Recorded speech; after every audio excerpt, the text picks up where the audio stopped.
Alors bonjour, est-ce que tu peux te présenter tout d'abord et nous dire qui tu es exactement? Bonjour, je m'appelle Hervé Cabla, je suis le directeur général de Be Angels, une agence de communication digitale qui fait des médias sociaux. D'accord. Alors ce soir, on est une soirée de lancement en fait d'un jeu, donc Heliopolis d'Orange. Est-ce que tu peux nous dire un petit peu les fondements justement du jeu, parce que le jeu ça arrive de plus en plus, on parle de serious gaming, on parle de casual gaming, on voit tous les gens maintenant dans le métro qui jouent avec leur iPhone ou leur tablette PC. Comment ça fonctionne? Comment motiver les gens à revenir à utiliser un jeu? Il faut revenir au fondement. Le jeu fait partie de la société humaine depuis l'homme et l'homme, on va dire. Le jeu aux osselets, c'est une fonction conviviale, c'est se retrouver, c'est partager des plaisirs, c'est rigoler, c'est parfois s'énerver, demander les autres. Enfin, il y a une dimension sociale évidente au jeu. On ne peut pas la retirer. Cette dimension sociale, on la retrouve finalement en filigrane dans l'ensemble des jeux auxquels aujourd'hui on a accès. Quand on joue en ligne, quand on joue des parties, des jeux de baston multijoueurs, ou quand on joue à des jeux plus sérieux, ou à des parties de poker en ligne, ou au dernier avatar de Zynga. Ce qui est important, ce qui est vraiment important, c'est qu'on retrouve un instant de plaisir qu'on va partager avec les autres. Ce qu'il faut, c'est qu'il y ait du plaisir. Si on est sur un jeu qui n'apporte aucune dimension de plaisir, on n'active pas les circuits de rétribution du cerveau, un peu comme Pavlov, et sauf qu'en fait on ne fait pas sonner une sonnerie, mais on met des badges, on met des choses comme ça. Exactement.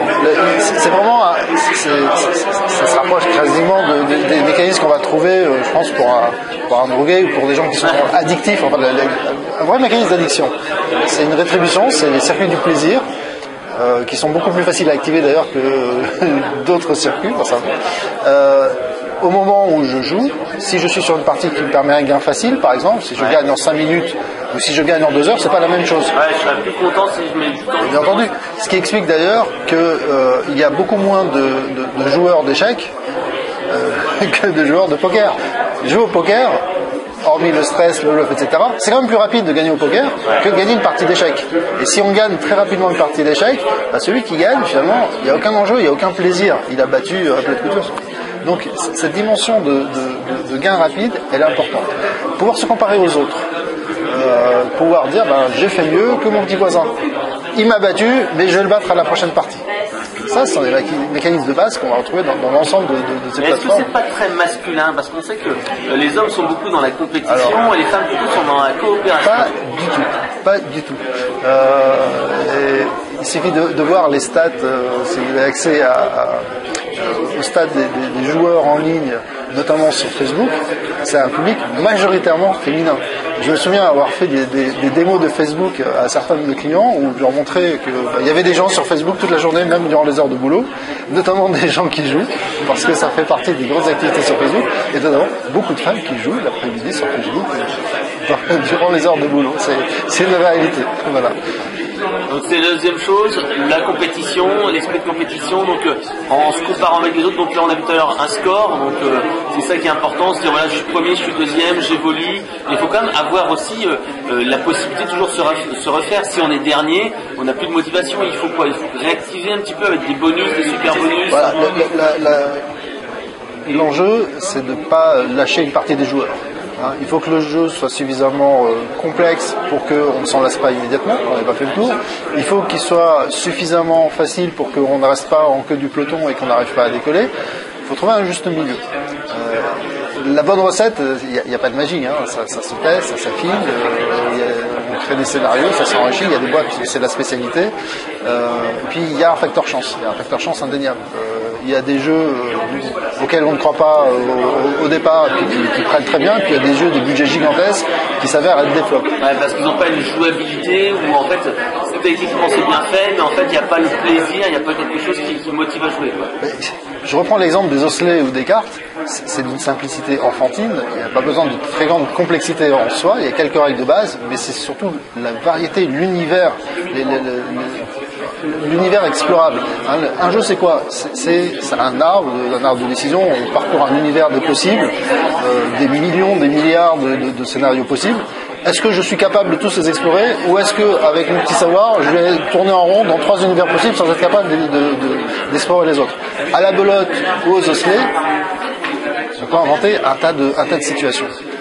Sur certains jeux, si on ne trouve pas la clé pour activer, pour passer au tableau suivant, ou si on n'est pas suffisamment habile pour attraper la balle au bon moment, on reste bloqué. Donc il y a ce petit dosage où, effectivement, c'est un peu dur, faut le mériter. Il faut que ça soit dur, mais pas trop dur. Voilà. Après là, on voit pas mal de choses actuellement pour motiver les gens. Je parlais tout à l'heure de la motivation et des récompenses. C'est tout ce système de badge. Est-ce que c'est vraiment efficace? Alors c'est efficace parce que il y a ce petit aspect collectionneur qu'on va titiller à chaque fois. Moi j'ai plus de médailles. Hein, c'est un petit peu l'armée russe. Hein. C'est les généraux de l'armée russe quand on défile, ils ont leur collection. Moi j'ai été parachuté ici, j'ai fait telle opération, etc. Et puis on regarde sur le poitrail, ils ont plein de trucs bien colorés. C'est exactement le même principe. Hein. Foursquare n'a rien inventé d'une certaine manière. Ou les bons points à l'école, c'était un peu ça. Mais exactement.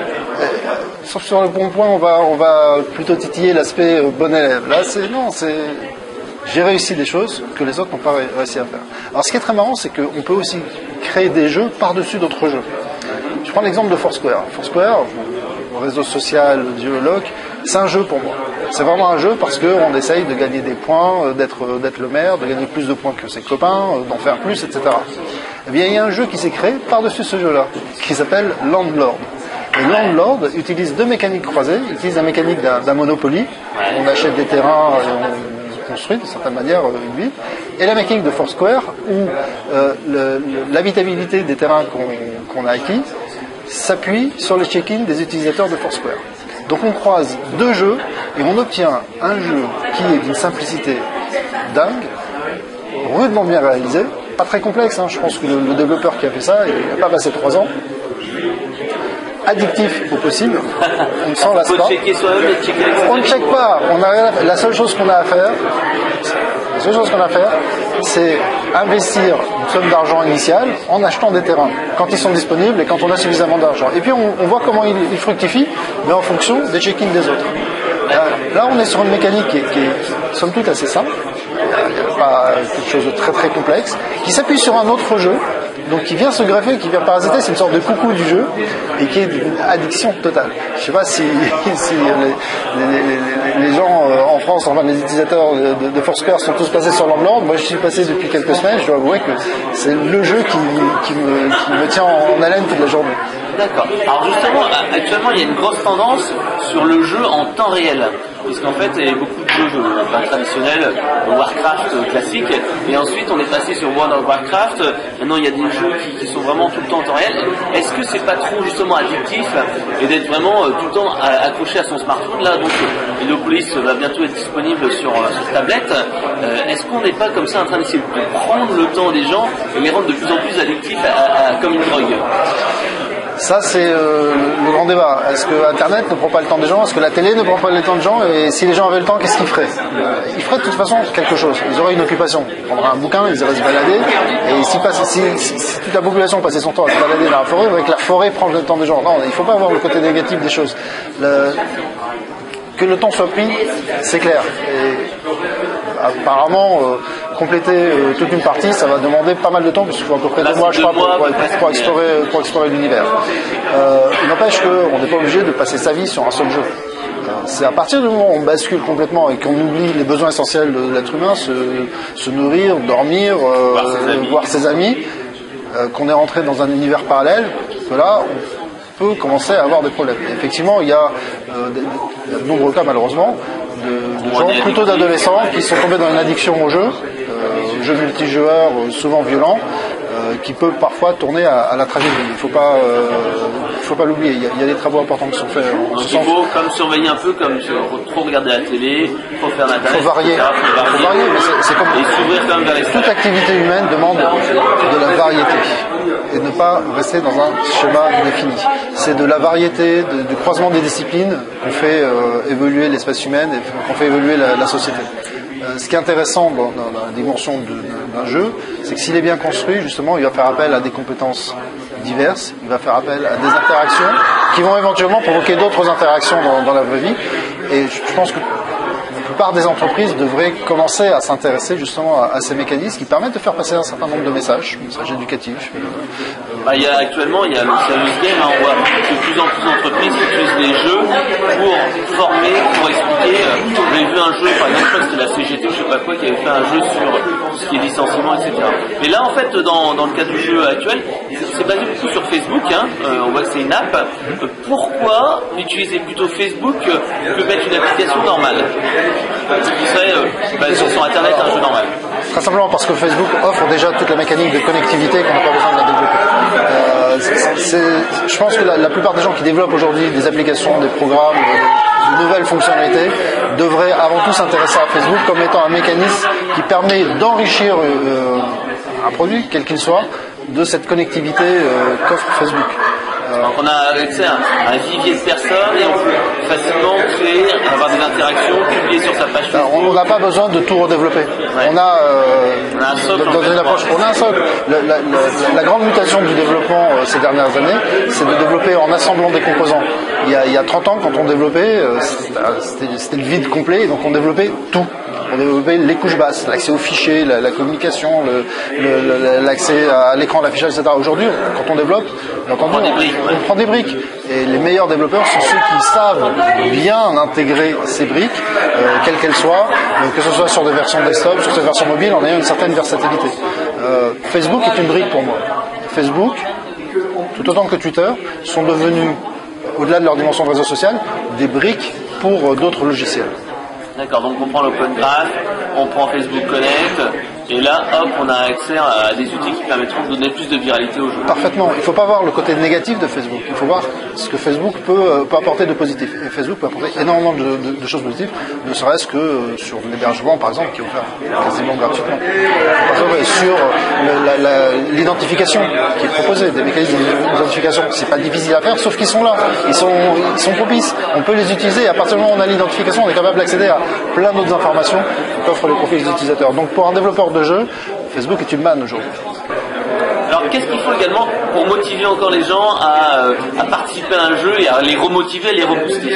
Alors, la réponse très simple. Qu'est-ce qui fait qu'on joue à un jeu? C'est qu'on ne rejoue pas toujours la même partie, qu'il y a une dimension de hasard. Alors cette dimension de hasard, on aime utiliser un terme latin, on parle d'aléa. Ici par exemple dans Hellopolis, il y a parfois on gère son réseau, et puis d'un seul coup, il y a une pelleteuse, on déterre un dinosaure et on casse le réseau. Ou bien il y a un nuage électromagnétique ou je ne sais quoi qui fait que ça brouille les communications. Bref, on change la dynamique de jeu de manière imprévue pour comment surprendre, motiver les gens. Oh non, c'est pas possible, et là c'est l'émotion et ça repart. Non seulement il y a l'émotion, mais d'un autre côté il y a les bons, ceux qui sont en tête qui vont peut-être être pénalisés, ceux qui étaient plutôt en retrait vont avoir le petit boost qui va leur permettre d'accélérer puis de rattraper leur retard. C'est important, c'est comme ça dans la vie. Si tout était programmé à la naissance, est-ce que la vie vaudrait le coup d'être vécue? C'est un peu la même chose dans un jeu. Un jeu n'est que le reflet de la vie. Il faut garder ça à l'esprit. Un jeu, c'est la vie. On joue avec les gens qu'on apprécie. On ne joue pas avec les gens qu'on n'aime pas. Même les joueurs de poker les plus endurcis, qui ont l'air de se détester les uns les autres pour les parties, sont d'excellents copains dans la vie en réalité.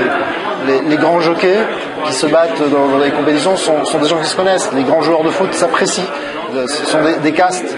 Ils se retrouvent entre eux, sauf cas particulier où il y a eu vraiment de grandes batailles. Et bien sur le jeu, c'est la même chose. On joue avec les gens qu'on aime. On ne joue pas avec les gens qu'on n'apprécie pas. Parce qu'en général, la partie n'est pas agréable. C'est cette dimension-là qui est importante. Avec les mauvais joueurs, c'est pas intéressant de jouer, sauf si justement ça devient drôle et on apprend les concepts. Sauf quand on est un mauvais joueur. Ok, merci pour toutes ces informations. Si on veut savoir plus justement sur Hellopolis et sur ton entreprise, sur quel site on va en fait? Alors sur Hellopolis, c'est très simple. Il faut aller sur Hellopolis, HE2LOPOLYS.orange.com. Et pour en savoir un peu plus sur BeAngels, c'est BE-Angels, ANGELS.